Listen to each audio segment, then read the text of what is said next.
ನಿಮ್ಮ ಹಳೆ ಒಡವೆನ ಅಧಿಕ ಬೆಲೆಗೆ ಮಾರಬೇಕೆ? ಅಟಿಕಾಗೆ ಕಾಲ್ ಮಾಡಿ 8880 ಅಟಿಕಾ ಗೋಲ್ಡ್ ಕಂಪನಿ.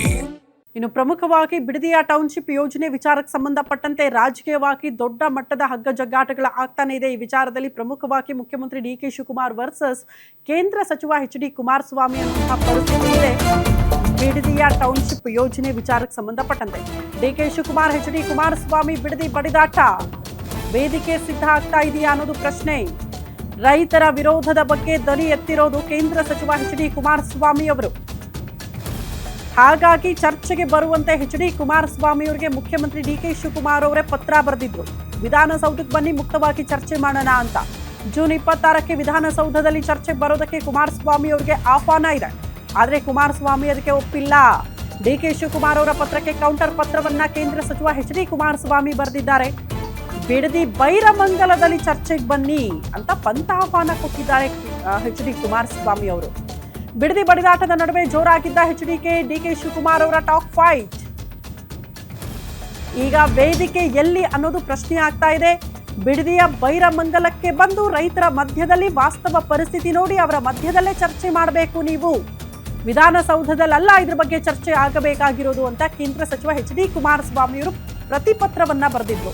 ಹಾಗಾಗಿ ಇಬ್ಬರು ನಾಯಕರಲ್ಲಿ ಯಾವ ಪಂಥಾಹ್ವಾನ, ಯಾವ ನಾಯಕ ಸ್ವೀಕಾರ ಮಾಡಿ ಯಾವ ವೇದಿಕೆಗೆ ಯಾರು ಬರ್ತಾರೆ ಅನ್ನೋದೇ ಸದ್ಯ ಇರುವಂತಹ ಕುತೂಹಲ.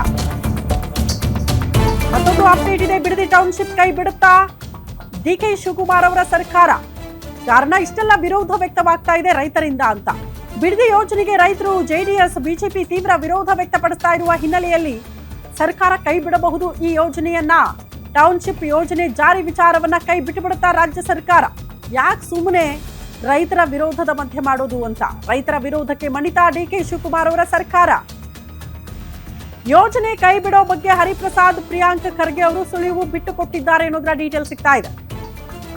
ರೈತರ ವಿರೋಧವಿದ್ದಲ್ಲಿ ಯೋಜನೆ ಮಾಡಲ್ಲ ಅಂತ ನಾಯಕರು ಹೇಳ್ತಿದ್ದಾರೆ. ಹಾಗಾಗಿ ಬಿಡಬಹುದು ಈ ಯೋಜನೆಯನ್ನ ಅಂತ ಹಠಕ್ಕೆ ಬಿದ್ದಿರೋ ಸಿಎಂ ಡಿ.ಕೆ. ಶಿವಕುಮಾರ್ ನಡೆ ಬಗ್ಗೆ ಸಾಕಷ್ಟು ಕುತೂಹಲ ಅಂತೂ ಸದ್ಯಕ್ಕಿದೆ. ಏನು ಮಾಡ್ತಾರೆ ಅಂತ. ಬಿಡದಿ ಟೌನ್ಶಿಪ್ ಕೈ ಬಿಡುತ್ತಾ ಡಿ.ಕೆ. ಶಿವಕುಮಾರ್ ಅವರ ಸರ್ಕಾರ? ಕಾದ್ ನೋಡಬೇಕು.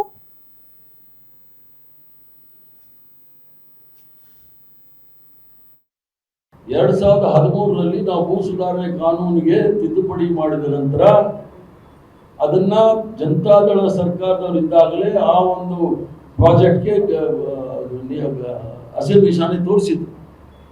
ಅದನ್ನ ಇವರು ಮುಂದುವರಿಸಿದ್ದಾರೆ. ರೈತರು ಬೇಡ ಅಂದ್ರೆ ನಾವು ಮಾಡಕ್ ಹೋಗೋದಿಲ್ಲ.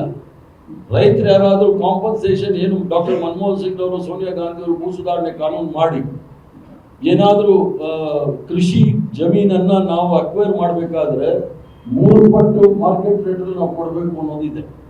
ಆದ್ರಿಂದ ರಾಜಕಾರಣ ಮಾಡ್ತಾ ಇದ್ದಾರೆ ವಿನಃ 2013ರಲ್ಲಿ ನಾವು ಭೂ ಸುಧಾರಣೆ